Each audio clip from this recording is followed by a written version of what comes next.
Hello friends, divine Tamil kitchen சேனலுக்கு எல்லாரையும் welcome பண்ணிக்கிறேங்க. இன்றைக்கி நாம் ஒரு ஆரோக்கியமான ஒரு இட்லி கருவேப்பிலை பொடி எப்படி பண்ணுறதுன்னு பார்க்கலாம். அதுக்கு முதல்ல ஒரு இழுப்பச்சட்டி வச்சுக்கலாம். அதில் எப்போவுமே நான் எண்ணெய் தடவி வைப்பேன், அதனால் அதில் கொஞ்சம் இந்த எண்ணெயாக இருக்குது. அதுலேயே நம்ம உளுத்தம்பருப்பு ஒரு 3/4 கப்பு எடுத்து உளுத்தம்பருப்பை வறுத்து எடுத்துக்கலாம். உளுத்தம்பருப்பு நல்லா வறுபட்டுருச்சு பாருங்கள். இப்போ அதை எடுத்துக்கிட்டு கடலைப்பருப்பு ஒரு 1/2 கப்பு போட்டுக்கலாம். அதையும் நல்லா வறுத்து எடுத்துக்கலாம். ஒரு 1/4 கப் அளவுக்கு கருப்பு எள் எடுத்துக்கிறோம். அதை நல்லா பொரியிற அளவுக்கு வறுத்து எடுத்துக்கலாம்.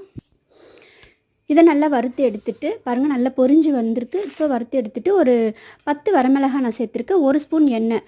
ஏன்னாக்கா வரமிளகாய் நல்லா அந்த எண்ணெய் இருந்தால் தான் நல்லா பொரிஞ்சு உப்பி வரும். அதோடவே நான் ஒரு கட்டி அளவுக்கு பெருங்காயமும் சேர்த்துருக்கேன். வரமிளகாவை சரியாக வறுக்காமல் ஒரு பச்சையாக போடக்கூடாதுங்க, அது வயிறுக்கு நல்லது கிடையாது. நல்லா இந்த மாதிரி எண்ணெயில் உப்பி வரணும், அந்தளவுக்கு அதில் எண்ணெயில் வறுத்து எடுத்து போடணும்.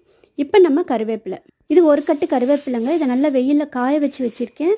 இதை நல்லா இந்த கடாயில் வறுத்து எடுத்துக்கலாம்.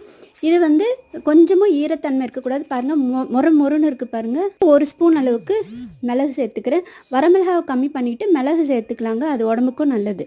இப்போ இது எல்லாத்தையும் ஆற வச்சுட்டு மிக்ஸி ஜாரில் போட்டு அரைச்சி எடுத்துக்கலாம். ஃபஸ்ட்டு வரமிளகாவை போட்டு அரைச்சிக்கணும்னா கொஞ்சம் அது எப்போவுமே கொஞ்சம் மசி அது எல்லா பொருளோடவும் சேரும்போது தனியாக ஒரு ஓட்டி எடுத்துட்டு அதுக்கு பிறகு இது எல்லாத்தையும் சேர்த்து அரைச்சி எடுத்துக்கலாம்.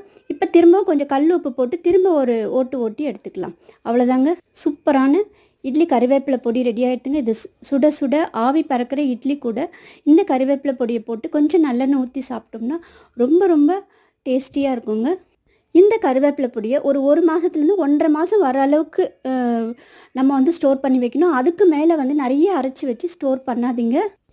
இந்த பொடி கருவேப்பிலை பொடி சாதம் கலர்றதுக்கும் யூஸ் பண்ணிக்கலாம்.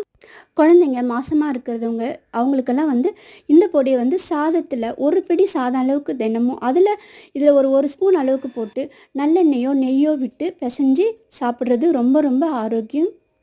சாதாரண மிளகாய் பொடியை காட்டிலும் இந்த கருவேப்பிலை இட்லி மிளகாய் பொடியை நம்ம தினந்தோறும் எடுத்துக்கும் போது உடம்புக்கும் ஆரோக்கியமும் கிடைக்கும்.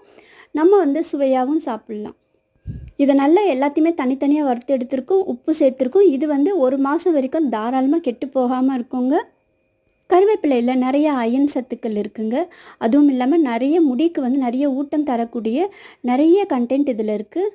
சாதாரண இட்லி பொடியை டெய்லி சாப்பிட்றதுக்கு பதில் இந்த மாதிரி ஆரோக்கியத்தையும் சேர்ந்து நாம் சாப்பிடும்போது நமக்கும் ஒரு திருப்தி கிடைக்கும், உடம்புக்கும் நல்லது.